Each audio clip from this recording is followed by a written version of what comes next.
בסדר שנים. הבית השני גם הוא חרב על ידי חסידות כזה של משכן צדק. He says, if you become a Hassid, you got to have the right balance. God forbid, if you don't, then that's what leads to things like the destruction in the second temple. Because it says the Hassid, the Bar Kamsa, the story Kamsa Bar Kamsa, what happened?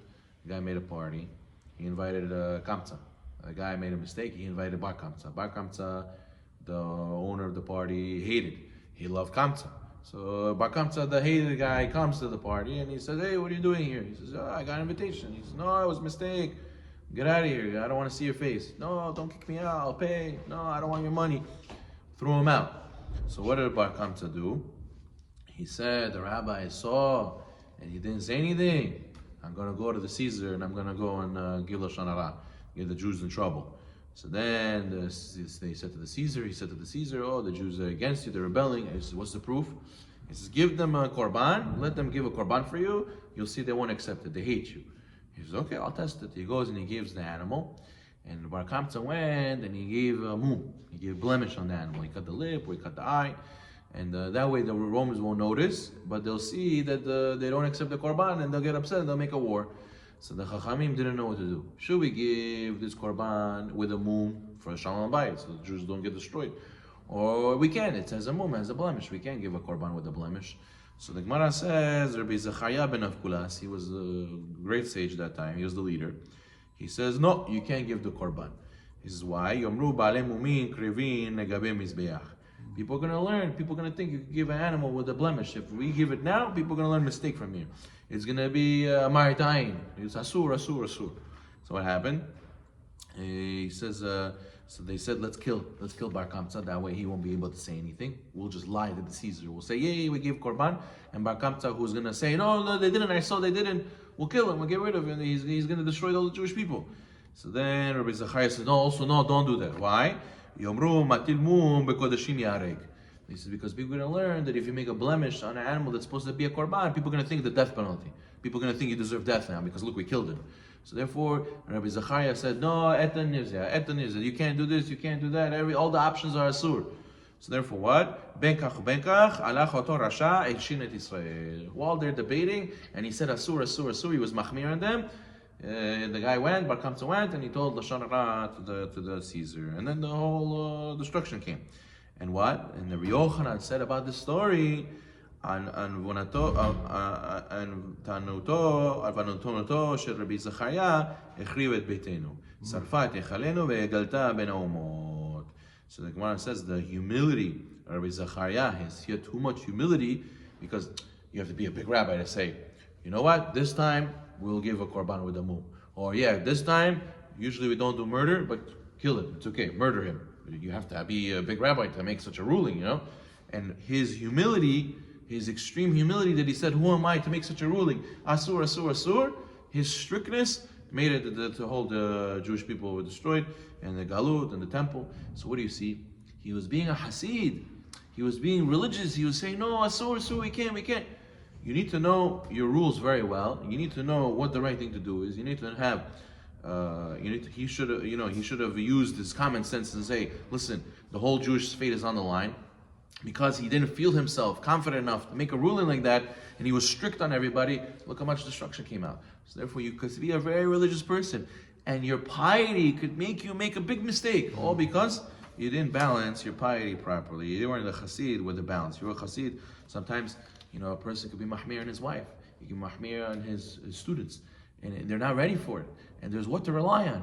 There's technically what to rely on. No, we have to follow this because it's asur. And then they end up becoming worse. The situation becomes worse. They say, oh, these halachot, it makes us so much problems. We're against you now, and we don't want to be next to you. And why are you so strict? And you turn them off completely. But if you would have gave them and say, listen, they're not on that level. They have what to rely on. Rav Avalia was like that, right? He used to give, if there's what to rely on, he tells you, b'di'avad, you have what to rely on. And if the Ben Ish Chai was mahmir, but Shulchan Aruch was permitting, so he said, listen, Shulchan Aruch says it's permitted. We should teach you it's permitted. He could say, no, why? If somebody's strict, we should always be strict. Why not? Let's follow all the strict opinions. But he knows that not everybody could do that. So therefore, we have to give people an ability to feel like they're connected to Judaism. But if you're strict on everybody, then everybody's going to say, Anyways, I can't keep the halacha. You know what? Better I don't keep nothing. It's okay. It's not for me. You know, and they walk away. So Hassid Shalom, where a person was a Hassid, he has to make sure not to turn people off. If there's what to rely on, and technically there's a way, you have to be confident, know your stuff, and let the people follow that halacha until they grow. והנה התורה ציוותה, הוכח תוכיח את עמיתך. וכמה פעמים ייכנס אדם להוכיח חוטאים במקום ובזמן שאין דבריו נשמעים. And even though another place that Hassid falls sometimes is he has a mitzvah in the Torah to rebuke his fellow. And a lot of times he doesn't rebuke the right way, and he ends up making the people farther from Hashem. He makes them now go to make Hilul Hashem, and now they look at him and they say, the guy throws rocks on Shabbos. Yeah, Shabbos, throwing rocks at his car. And the guy says, you think I'm going to become religious because of your rocks? Now I'm going to throw rocks back at you. Now I hate the religious people even more. Look in Israel how much fighting there is because they don't understand each other. And the guy says, well, what do you mean? You have to rebuke them. You have to stand up and say something. There's a way to do it. You have to have a wisdom, a common sense. You got to know the guy. It says, right, in the Torah, we're going to come Pesach soon, the Psukim, it says, the ber be'oznei bincha. You have to speak in the ear of your son. So the commentaries ask, what? So his nose? I would think to speak it to his nose. I would speak it to his eye. We're going to speak to him. Of course in the ear. Why does the Torah have to say in his ear? His commentaries say, no, each person, he has a different ear. There's a different way to speak to him. Everybody has a different frequency. So you got this guy, he loves Kabbalah. You tell him, oh, the Arizal says, that's it, he's going to do it. Another guy, you tell him Gematria, oh, it's Gematria, okay, I do it. This guy, you tell him it's Gula Parnasa, oh, that's it, he's going to do it. This guy, you tell him Shulchan Aruch says, this is Zohar, or Avadia says, oh, so you need to go, each guy, how to speak to him. And when you do that, then you'll be successful to do rebuke. But if you just go and say, I want to rebuke the way I want to rebuke, I want to say it how it is. So you have to know that you're not going to go far like that because you're going to make Hassid Shalom. Instead of bringing people closer, you're going to push them away.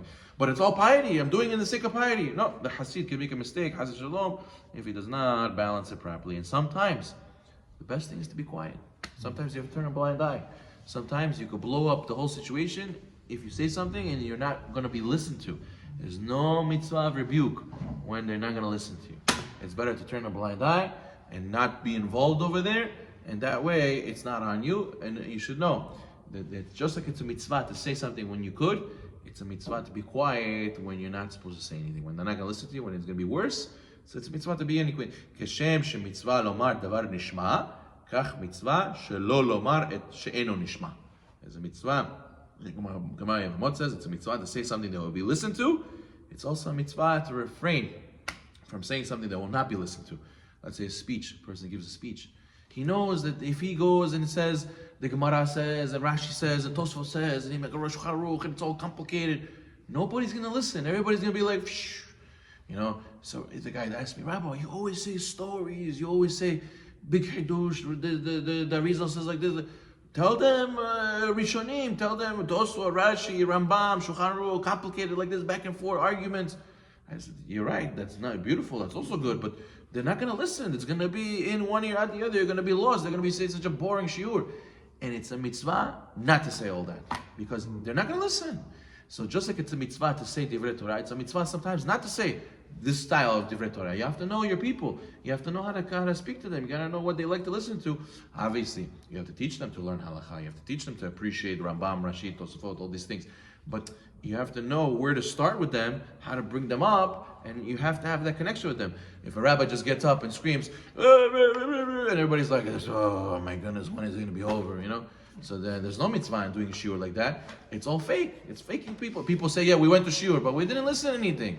So the rabbi has to say, start with the story. In the story, what did the Ben Ish Chai used to do?